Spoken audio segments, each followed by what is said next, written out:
में जो घटनाएं घटी हैं उस पर ये हमारा तीसरा एपिसोड है देशभक्त पर पार्ट 3। अब आप हमसे सवाल पूछोगे कि देश में तो बहुत कुछ और भी हो रहा है, तो लद्दाख के ऊपर इतना ज्यादा फोकस क्यों?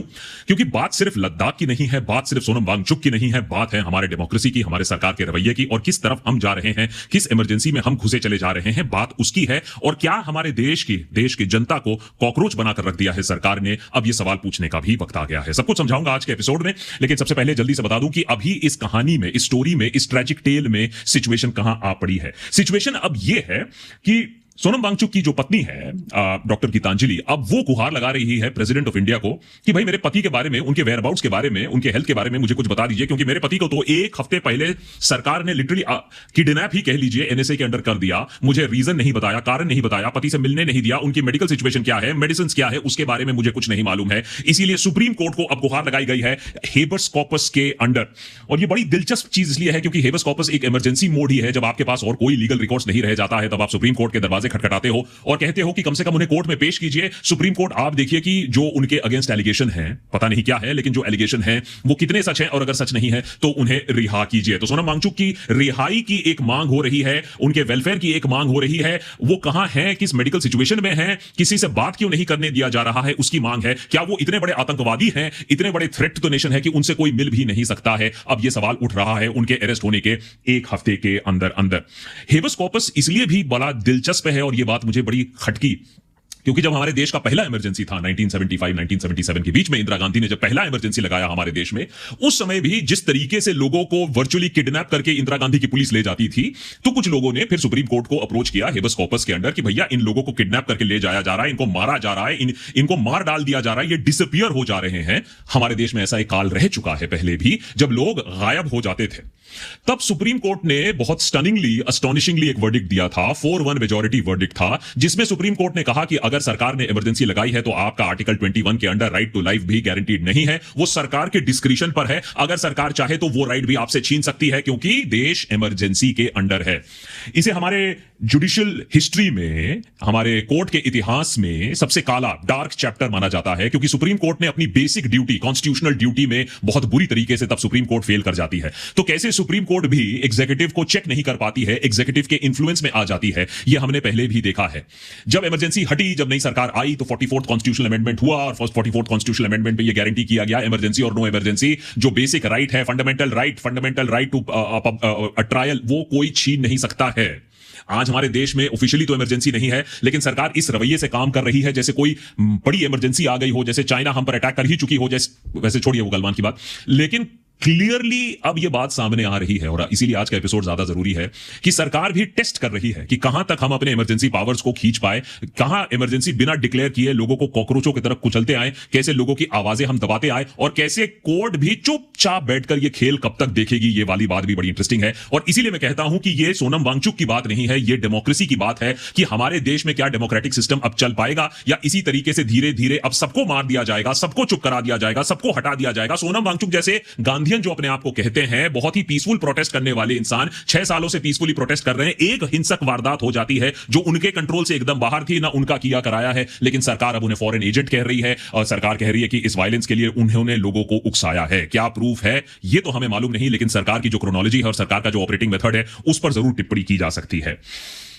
इससे पहले कि मैं उस चीज पर आऊं, एक चीज बहुत इंपॉर्टेंट है कि किस तरीके से सरकार अपने एक्शंस को अब पोस्ट फैक्टो जस्टिफाई कर रही है, और कहीं ना कहीं प्रेशर तो आ ही रहा है लोगों का भी कि सरकार ने सोचा होगा सबको तो हम ऐसे में ही अंदर कर देते हैं, किसी को भी हम टेररिस्ट अगर बुलाना चाहते हैं तो हम बुला देते हैं, इसको भी बुला देंगे तो बात खत्म हो जाएगी। लेकिन प्रॉब्लम ये आ रही है कि सोनम वांगचुक जैसे कैरेक्टर को, जिसको मैग्सेसे अवार्ड मिला हुआ है, इंटरनेशनली रिकॉग्नाइज्ड है, आर्मी के लिए भी काम किया है, लोकल्स के लिए भी काम किया है, एजुकेशन के स्फेयर में भी काम किया है, पहली बार मैं देख रहा हूं सरकार को थोड़ी दिक्कतें आ रही हैं किसी को टेररिस्ट, आतंकवादी, अर्बन नक्सल, टुकड़े टुकड़े गैंग घोषित करने में, और इसीलिए अब पोस्ट फैक्टो जस्टिफिकेशन ढूंढा जा रहा है कि सोनम वांगचुक की क्या गलती हो सकती है। लोगों का भी लद्दाख में काफी गुस्सा है। मुझे मालूम है कि हमारे देश में घंटा फर्क पड़ता है कि कश्मीर में क्या आदमी सोचता है, मणिपुर में क्या सोचता है, लद्दाख में क्या सोचता है। हम तो पंजाबी को भी खालिस्तानी बोलकर चुप कराने के लिए तुले रहते हैं, लेकिन वहां में बहुत आक्रोश है लोगों में कि ये आप किस तरीके से 4 लोगों को आपने इतनी बेरहमी से मार डाला है। तो उसके लिए अब मैजिस्ट्रियल इंक्वायरी बैठाई जा रही है। तो सब कुछ कांड होने के बाद, सोनम वांगचुक को टेररिस्ट पेंट करने के बाद, anti national foreign funded paint करने के बाद, एनएसए लगाने के बाद, अब वहां मैजिस्ट्रियल इंक्वायरी हो रही है कि क्यों हुआ ये violence, how did it become violence, आगजनी कैसे हो गई, बीजेपी के ऑफिस में से जला दिया, और अंडर व्हाट सर्कमस्टेंसेस ये 4 लोगों की मौतें हुई। तो मजे की बात और आयरनी ये है कि जब आप पूरा कांड कर चुके हो, जिसको ब्लेम करना है कर चुके हो, गोदी मीडिया ने अपना काम कर दिया है, पूरे देश ने एक चीज मान ली है, अब आप यहां इंक्वायरी बैठाकर दिखाना चाहते हो कि आप जुडिशियल प्रोसेस, जस्टिस, ट्रांसपेरेंसी कैसे फॉलो कर रहे हो। चलिए ठीक है, आपने ये भी काम कर दिया, एनएसए लगाने के बाद आप इंक्वायरी कर रहे हो, चलो ये भी मैंने मान लिया। प्रोटेस्टर्स को एंटी नेशनल बोलने के बाद आप इंक्वायरी कर रहे हो, चलो ये भी मान लिया। पूरे लद्दाख को आपने विलिफाई कर दिया, पूरे लद्दाख को एंटी नेशनल घोषित कर दिया, उसके बाद आप इंक्वायरी कर रहे हो, चलो ठीक है, तब भी मान लिया। अब ये इंक्वायरी करके भी बताओ कि क्या अगर एक आगजनी कहीं होती है, जो कि हमारे देश में ऐसी कोई रेयर बात नहीं है, जब लिंचिंग होती है वैसी कोई रेयर बात नहीं होती है, पब्लिक प्रॉपर्टी जब जला दी जाती है कोई रेयर बात नहीं होती है, बीजेपी का ऑफिस आगजनी में चली गई तो भाई इतना नेशनल सिक्योरिटी आ गया कि आपने 4 लोगों को मार दिया, उसमें से एक तो फॉर्मर आर्मी पर्सन भी है। जो काम पाकिस्तानी नहीं कर पाए, जो काम चाइनीज नहीं कर पाए, वो हमारी ही सरकार के लोगों ने कर दिया। एक एक्स आर्मी मैन को भी मार दिया। मेरी वाणी नहीं है, ये जो मारे गए हैं उनके पिताश्री की वाणी है कि मेरे बेटे को पाकिस्तानी ना मार पाए, लेकिन हमारी ही सरकार ने मार दिया। चलो ठीक है, मार दिया। कैसे मारा? क्या पुलिस प्रोटोकॉल, क्या क्राउड प्रोटोकॉल नाम की कोई चीज अब नहीं रह गई है न्यू इंडिया में? क्या आप सिर पर एम करोगे? क्या आप चेस्ट पर एम करोगे? क्या इंक्वायरी मैजिस्ट्रियल ये भी पता लगाएगी कि ऐसी भी क्या हालत हो गई थी कि पूरे आपने 4 लोगों को सीधा मारा, पैर पर भी नहीं मारा, सीधे मुंह और चेस्ट पर गोली मारकर आपने उन्हें गिरा दिया। आशा करते हैं कि मैजिस्ट्रियल इंक्वायरी ये चीज निकाल पाएगी। और ये भी कि भैया ये जो आपने एफसीआरए लाइसेंस कैंसिल किया, तो इसमें जो आपने लाफ्टर चैलेंज वाले कारण दिए हैं, जो कि कपिल शर्मा के शो में जाकर मैं बोल दूं कि एफसीआरए लाइसेंस इन वजह से कैंसिल हुआ है। पिछले एपिसोड में हमने डिटेल में बताया था क्यों कैंसिल हुआ है, वो देख लीजिएगा अगर आपको हंसी ना आए। तो क्या मैजिस्ट्रियल इंक्वायरी ये भी दिखेगा कि भैया कैसे विछंट करती है सरकार, कैसे लोगों को डिस्क्रेडिट करने के लिए एफसीआरए लाइसेंस कैंसिल करती है, ये भी देखने की बात है। और क्या फेक न्यूज के बारे में भी इन्वेस्टिगेशन होगा? कौन कौन से वो दलाल थे जिन्होंने फेक न्यूज चलाया, कौन कौन से वो लोग थे, डिजिटल टेररिस्ट थे, जिन्होंने बताया था कि ये तो कांग्रेस ने किया कराया है, फिर कांग्रेस ने जब धमकी दी तो ट्वीट डिलीट करके भाग गए। तो ये सारी चीजों की भी इन्वेस्टिगेशन होनी चाहिए मैजिस्ट्रियल इंक्वायरी में, लेकिन मेरे ख्याल से ऐसी होगी नहीं। और फाइनली क्या मैजिस्ट्रियल इंक्वायरी में ये बताया जाएगा, बता दीजिए न्यू इंडिया को कि भैया देखिए, स्टेटहुड का डिमांड करना, 6 शेड्यूल का डिमांड करना एंटी नेशनल है, टुकड़े टुकड़े गैंग का काम है। और अगर आपको मालूम नहीं है कि लद्दाख में 6 शेड्यूल क्या है, लद्दाख की स्टेट की डिमांड क्या है, तो हमारा पहला एपिसोड देख लीजिएगा जो इस टॉपिक बनाया था। और अगर अभी तक आपको ये चीजें नहीं मालूम है और आप सीधा कॉल ले रहे हो कौन टेररिस्ट है कौन नहीं है, तो आप ऑलरेडी कॉकरोच बन चुके हो। तो अगर लद्दाख के बारे में आप थोड़ा सा ओपिनियन रखना चाहते हो, किसी को गिल्टी किसी को इनोसेंट साबित करना चाहते हो, कम से कम ये तो समझ लो कि 6 सालों से वो किस चीज की भीख मांग रहे थे, 6 सालों से वो किस चीज के लिए अनशन कर रहे थे, 6 सालों से किस चीज के लिए भूखे मर रहे थे। लेकिन एक घटना हो जाती है आगजनी की तो सारा इशू नेशनल बन जाता है, तब सरकार की नींद खुलती है, तब सरकार हरकत में आती है। और देखिए कितनी जल्दी हरकत में भी आ जाती है, सीधा एनएसए लगा देती है। और इसलिए मैं कहता हूं कि ये एक कॉकरोच टेस्ट है हमारे देश के लिए। बात सोनम वांगचुक की नहीं है, हमने देशभक्त पर भी ये बात पॉइंट आउट किया था कि कैसे सोनम वांगचुक भी भक्ति का काम भी कर चुके हैं, मोदी की वाहवाही भी कर चुके हैं। जब आर्टिकल 370 लगा था तो उसको वेलकम भी सोनम वांगचुक नहीं किया था। यही तो ट्रेजेडी और भी है कि जो बंदा इतना प्रो गवर्नमेंट भी रह चुका है, उसने अपने स्टेट के लिए क्या एक मांग कर दी, तो वो आज एक एंटी नेशनल टुकड़े टुकड़े गैंग का मेंबर बन चुका है। अब सवाल यह है कि हमारा देश क्या कॉकरोचों का देश बन चुका है? क्या आप और हम को सरकार ने कॉकरोच बनाकर छोड़ दिया है? क्योंकि अगर कोई भी कॉकरोच चू भी कर दे तो उसको आराम से मसल दो। क्योंकि देखो कितनी आसानी से आजकल ब्रांडिंग हो गया है। पंजाबी खालिस्तानी बन जाते हैं, केरला वाले आइसिस बन जाते हैं, बंगाल वाले तो बांग्लादेशी या रोहिंग्या वाले बन जाते हैं। तो किसको कितनी अच्छी तरीके से डिस्क्रेडिट करना है, इस पर तो हम विश्वगुरु हैं, इस पर कोई डिबेट नहीं हो सकता है। लेकिन जब सोनम वांगचुक को नहीं छोड़ोगे, लद्दाख की पीसफुल जनता को नहीं छोड़ोगे, अब बुद्धिस्ट के पीछे भी आप पड़ चुके हो, तो क्लियरली अब लोगों को दिख रहा है कि यार ये थोड़ा फॉर्मूला थोड़ा पुराना हो रहा है, कुछ नया हो जाए। तो कहीं ना कहीं सरकार ने भी वही रट्टा इतनी बार लगा के रखा है कि लोगों को भी समझ में आ रहा है कि यार अब थोड़ा सा नया कुछ फॉर्मूला लगा दो। और जिस तरीके से देखिए स्टेट को पूरा पनिश किया जा रहा है, लद्दाख टूरिज्म के ऊपर डिपेंड करता है, सबको मालूम है। आप कुछ नहीं करना था, होम मिनिस्टर को, सीनियर मिनिस्टर्स को लद्दाख जाना था, वहां लोगों से बातचीत करनी थी और बोलना था कि भैया आपकी मांगे जो है वो हम बिल्कुल सीरियसली ले रहे हैं। लेकिन आपने क्या किया है, वहां और कर्फ्यू लगा दिया है, वहां और इंटरनेट शटडाउन कर दिया है, वहां और डर का माहौल कर दिया है, जिससे 2 बच्चे खुचे भी टूरिस्ट हो वो भी लद्दाख ना जाए। वाह, well played. After Kashmir, after Manipur, आपने एक और जगह आगजनी कर दी। वहां तो सिर्फ बीजेपी का ऑफिस जला था, आप तो पूरा स्टेट ही जला रहे हो अपने इस एरोगेंस से। लेकिन वो जनता समझेगी, जनार्दन समझेगी, पता नहीं। लेकिन कर्फ्यू और इंटरनेट शटडाउन में तो वैसे में भी हम विश्वगुरु हैं ही। सवाल यह है कि प्रोटेस्टर से आप बात नहीं करोगे। सवाल है कि प्रोटेस्ट आज हमारे देश में एंटी नेशनल बन चुके हैं।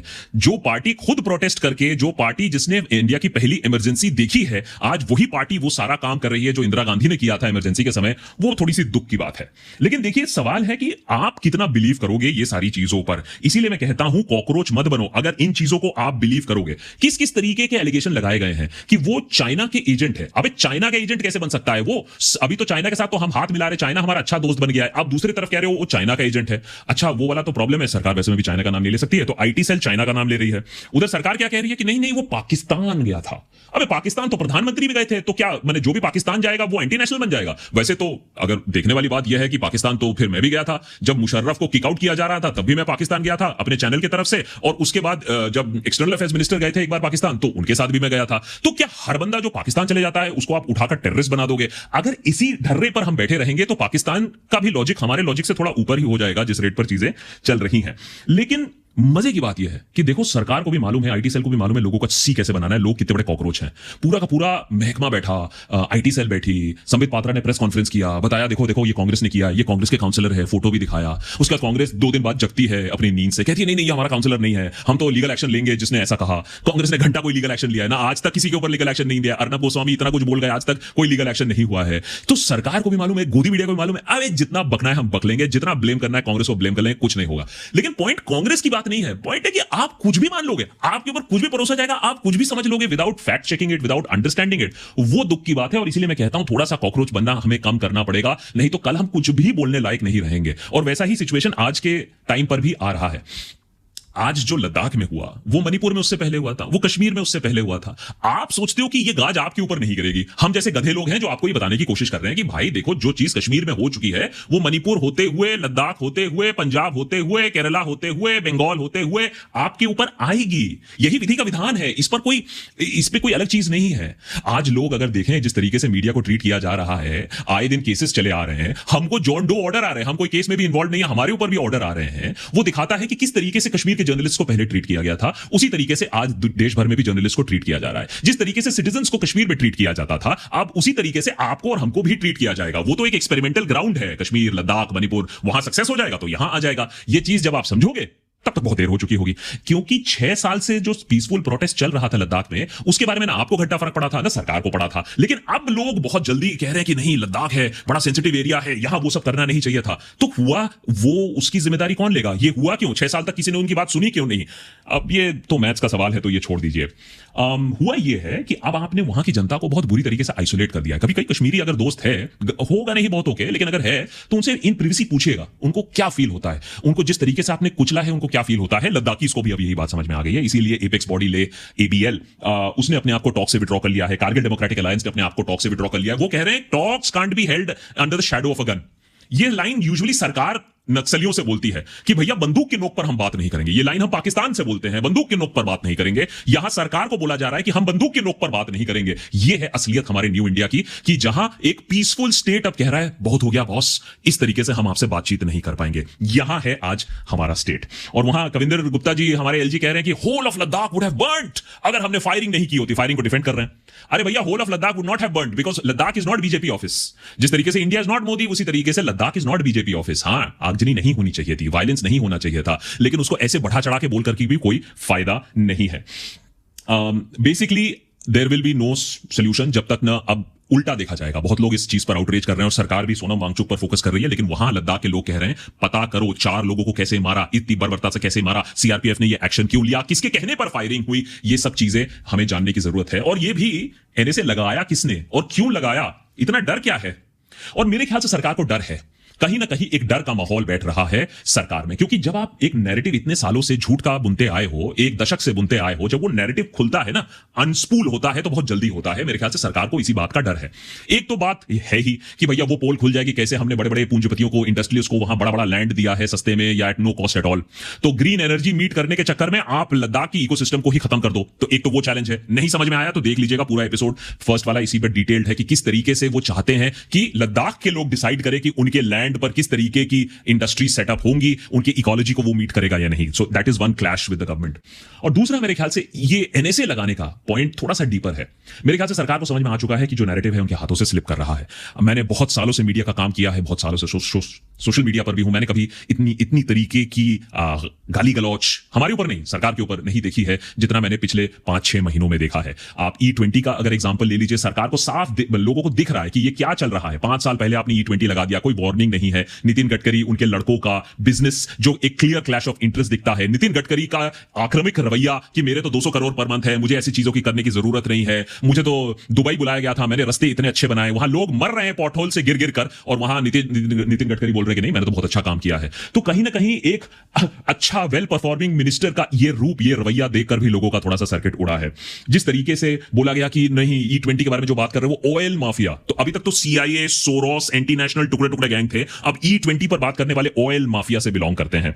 पेपर लीक का एग्जांपल ले लीजिए, उत्तराखंड में जिस तरीके के प्रोटेस्ट हमें देखने को मिले वो भी काफी रेयर है कि स्टूडेंट्स अब रास्ते पर उतर आए हैं। इंफ्रास्ट्रक्चर को लेकर ब्रिज पुल टूट रहे हैं, उसको लेकर जो आक्रोश है लोगों के अंदर। और अभी इसी हफ्ते करप्शन को लेकर जिस तरीके से एक ट्वीट ने ट्विटर पर कि किस तरीके से कस्टम ऑफिसर्स ने लोगों का जीना हराम कर दिया है, बिजनेसेस नहीं होने दे रहे हैं, पूरा का पूरा एक सुनामी, एक बाढ़ आ चुका है। तो वो दिखाता है कि लोगों में करप्शन को लेकर, इंफ्रास्ट्रक्चर को लेकर, फेक प्रोमिसेस को लेकर काफी ज्यादा गुस्सा है, और सरकार नहीं चाहती है कि लोगों को आइडिया मिले कि भाई हम अपना आवाज ऊपर कर सकते हैं। क्योंकि यूपीए के टाइम पर भी करप्शन था, लेकिन कम से कम सरकार को आप गाली गलौज दे सकते थे, लेकिन ये न्यू इंडिया है, यहां ये मुमकिन नहीं है, पॉसिबल नहीं है। उसे रोकने का भी मेरे ख्याल से एक मैसेज है। सोनम वांगचुक को ये NSA के अंडर भेजकर एक मैसेज दे दिया गया है कि बॉस जीरो टॉलरेंस रहेगा। सवाल तो आप पूछ नहीं सकते हो, जितना करप्शन होना है होने दो, जितना लोग खाए खाएं, जितने लोग मरे मरे, सवाल आप नहीं कर सकते हो। इसीलिए मैं फाइनली बोलूंगा कि ये जो सोनम वांगचुक का केस है, ये एक टेस्ट केस है। इसके बारे में बात करो, इसके बारे में शेयर करो, इसके बारे में डिटेल्स मांगो। ऐसा क्या किया सोनम वांगचुक ने जिसके वजह से एक NSA आपको लगाना पड़ा, जो कि टेररिस्ट और गैंगस्टर्स के लिए रिजर्व होता है, वो आपने एक एजुकेटर, एक गांधीयन के ऊपर क्यों लगाया? ये सवाल आपको पूछना जरूरी बनेगा, नहीं तो अगले कुचलने में लिस्ट में आप ही होगे। योगेंद्र यादव, प्रशांत भूषण जैसे कुछ लोग हैं जो अपनी आवाज उठाने की कोशिश कर रहे हैं। उन्होंने एक प्रेस कॉन्फ्रेंस भी किया था जिससे उन्होंने पूरे मीडिया को भी बताने की कोशिश की थी कि किस तरीके से ना डॉसियर टाइम पर आता है, ना डिटेल्स टाइम पर आए हैं, ना चार्जेस ठीक से फ्रेम हुए हैं, और कैसे सिस्टम का एक मजाक बनाया गया है। जिसको वो हिंसा के लिए जिम्मेवार बता रहे हैं, वो व्यक्ति इस आंदोलन को अहिंसक बनाए रखने के लिए जिम्मेवार है। और आज सिर्फ लद्दाख का नहीं, वो व्यक्ति पूरे देश का एक हीरो है। मतलब किसी भी तरह से ये जो सरकार का मूव है कि इनको NSA में बंद कर लो और इससे वायलेंस रुकेगा, बिल्कुल अनफेयर है, बिल्कुल मैलाफाइडी है। हिंसा भड़काने की कोशिश, अरे भाई हिंसा भड़काने की कोशिश एक आदमी कर रहा था, चारों तरफ कैमरे थे, आपकी पुलिस थी, एक वीडियो तो होगा ना जहां वो हिंसा भड़का रहा होगा, एक वीडियो तो होगा जहां ये कह रहा होगा, कुछ नहीं, कोई एविडेंस। अब मुझे मालूम है कि प्रशांत भूषण भी एंटी नेशनल है, योगेंद्र यादव का भी कोई एजेंडा होगा, बट फैक्ट ये है कि जब आप सब कुछ डिस्काउंट कर देते हो, सब अर्बन नक्सल है, सब टुकड़े टुकड़े गैंग है, सब एंटी मोदी है, तो जब डेमोक्रेसी रैंकिंग्स में हम नीचे गिरते हैं, तब ऐसी आह निकलती है जैसे सड़क के कुत्ते को किसी ने पत्थर मार दिया हो, और तब चीख निकलती है सरकार की ये हमारे साथ गलत हो रहा है। अरे भैया, कांड ही तो ऐसे करोगे तो फिर डेमोक्रेसी रैंकिंग और प्रेस रैंकिंग भी नीचे ही तो जाओगे ना। जब एक सेलिब्रेटेड नॉन पीसफुल एक्टिविस्ट को इस तरीके से टेररिस्ट गैंगस्टर की तरह ट्रीट करोगे तो तुम्हारी डेमोक्रेसी रैंकिंग नीचे नहीं जाएगी। लेकिन तब आह निकलती है कि नहीं नहीं, ये तो हमसे ईर्ष्या करते हैं, ये तो वेस्टर्न नेशंस हमसे जलते हैं। अबे जलने की तो बात दूर है, अपने आप को अपने गिरबान में झांक के देखो कि क्या कर रहे हो, देश की रेपुटेशन के साथ क्या कर रहे हो। भद्दा मजाक बना के रख दिया है देश के नाम का। क्या भैया, कोरिया के बाद क्या लोग इंडिया का नाम लेंगे? जिस रेट पर हम जा रहे हैं, लग तो ऐसे ही रहा है। लेकिन वो तो दूर की बात है, देश और दुनिया क्या सोचे हमारे बारे में। सवाल यह है कि आप अपने बारे में क्या सोचते हो? क्या सच्ची में आप अपने आप को एक कॉकरोच सोचते हो? क्योंकि पब्लिक ऑर्डर के अंडर आपने किसी को NSA लगा दिया। पब्लिक ऑर्डर तो कुछ भी हो सकती है। आप सड़क पर जोर से बात कर रहे हो, वो भी पब्लिक ऑर्डर हो सकती है। आप फोन पर जोर से बात कर रहे हो, वो भी पब्लिक ऑर्डर हो सकता है। पब्लिक ऑर्डर तो कुछ भी हो सकता है। सवाल यह है कि पब्लिक ऑर्डर, टुकड़े टुकड़े gang, Soros funded international agent, इस सब के चक्कर में ये सब सुनते सुनते आप कॉकरोच बनकर रह गए हो। क्या आप सच्ची में कॉकरोच बनना चाहते हो? अगर ये बिलीव करते हो और अगर इस पर सवाल नहीं उठा सकते हो, तो फिर कॉकरोच बनने की दुनिया में आपका स्वागत है।